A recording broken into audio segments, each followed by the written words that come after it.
back to the SA Sports Show. Time to talk a little bit of SANFL, Timmy. Now, this is not a setup. We've got the coach of the South Adelaide Footy Club in. They do play Port Adelaide this weekend. Yes. We did not set him up. This was a plan by Otherwise, we would have got him in after his loss. Exactly right. Exactly right. Jarrad, Wright, welcome, mate. Welcome to the show. Thanks for having me. Been a bit of a rough 3 weeks. Good start. But then you've dropped a couple, and a couple of big ones. Adelaide was a big loss, and then on the weekend probably not as good as well. Where are you at, mate? Because at the start of the year, I really rated South Adelaide. I thought South are going to be a team that's going to be right up there. I know we're only early, but are you concerned at the moment, or is there a push? No, I'm not concerned at all. I think when we break it down into the three losses in the row, they've all been probably different areas of our game phase that have broken down. I think the Crows game was a bit of an anomaly. They were pretty sharp, and which you had. They beat North by 50 points last week. So we had some things wrong that day, but on the weekend we actually played really well against Glenelg.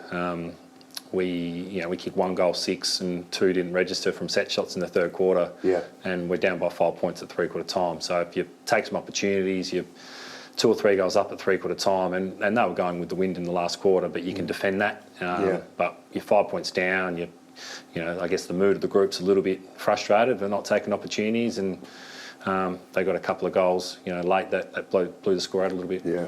So. Your first 2 rounds, pretty exciting footy. I saw both of them. Exactly. What I loved is you really toughed it out, especially the Eagles one, which was sort of seesawing a little bit for mine. And then I just love the way you showed the real grit to get back and win that one, which ended up being pretty close. And as we've seen, the Dogs have been performing very well. So both really good wins, those ones. Yeah, look, the form lines have been strong early, but it's a good competition, Timmy. As you know, Centrals have really improved, and Westies have improved their game significantly as well. And Porter had a couple of good wins on the trot the last few weeks. So it's a close competition, but we're only 1 game off full spot, and it's still early days, and we know what the group can achieve, and we understand what we need to work on with our game phases, and we get another opportunity this week to put it to task.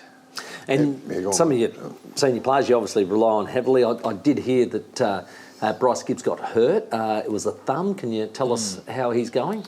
Yeah, he unfortunately he got a little kick in the thumb in the first, I think it was at the 11-minute mark of the first quarter, and come running off. And he had surgery last night. The thumb was sticking out the end of the nail bed, and that's nasty. It's quite nasty. So we're not too sure on the timelines. We're sort of thinking anywhere from 6 to 10 weeks, depending on obviously what they had to do to pin it all together last night.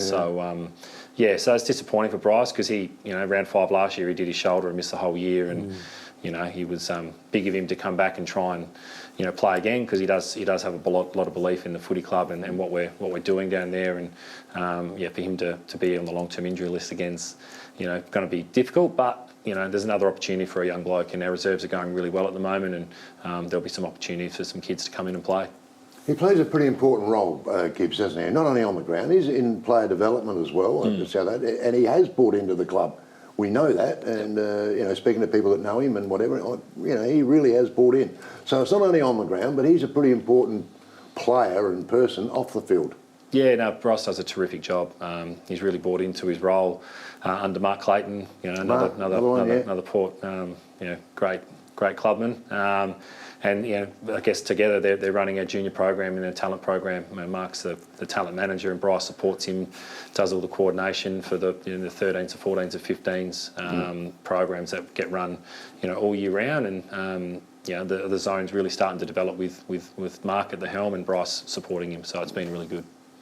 And you mentioned the reserves going well. Your 18s are going well as well, and the women are, I think they're 8-2 or something ridiculous like that. So there's a lot of good depth inside the club. Yeah, no, like I said, there's a good feeling around the club. We know we're doing a lot of things right, on the field and off the field. The club's looking at, doing a fairly major redevelopment of the facility. Hopefully within the next 2 or 3 years, we're just sort of formulating some things around the club with local government and state government with funding on that, which is really exciting, because the facilities are pretty run down and old, and we need to get them up to speed to be able to continue to support the community.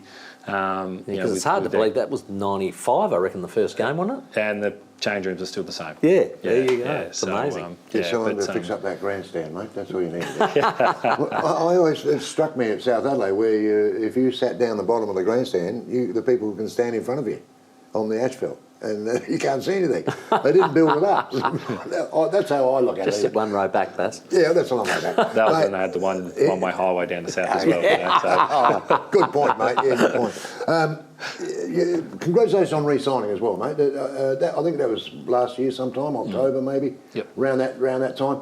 You now become this will be the longest tenure as South Adelaide coach since Hayden Bunton Jr. Yeah, right. 1975 to 86. So you're in for the long haul, mate. You've been there a while now, and congratulations on re-signing. So you must be happy down there. Yeah, no, I appreciate that. And after our back-to-back prelims, we've signed an extension, which sees me out to the end of next year, which is terrific support from the club. And I'm honoured to coach a great club, and we've had some really successful periods over the last 4 or 5 years, and hence why performance probably earns you another contract. But we've got a bit of work to do over the next 3 to 6 weeks. Sure. But I think I coached my 100th game on King's birthday on the Monday against Nord, which I'll be the third or fourth coach to coach 100 games for the club. So so that's a big honour, and hopefully we can maintain some wins before then. Yeah, mate. Yeah, get into it. You mentioned Hayden Bunton Jr. We play for the Hayden Bunton Jr. Cup, South Australia v WA. That's on May 19th. 3 of your guys got in the squad, O'Neill, Skinner and Wilkinson. How have you seen them?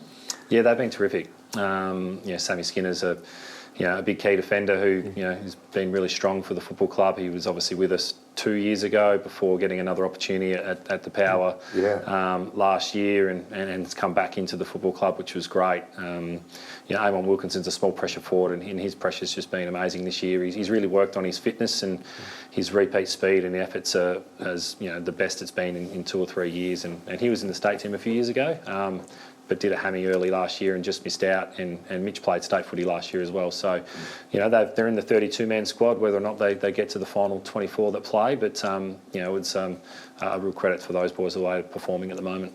Mate, you'd be disappointed if you missed out. Just give a look at your record from where you come from and whatever.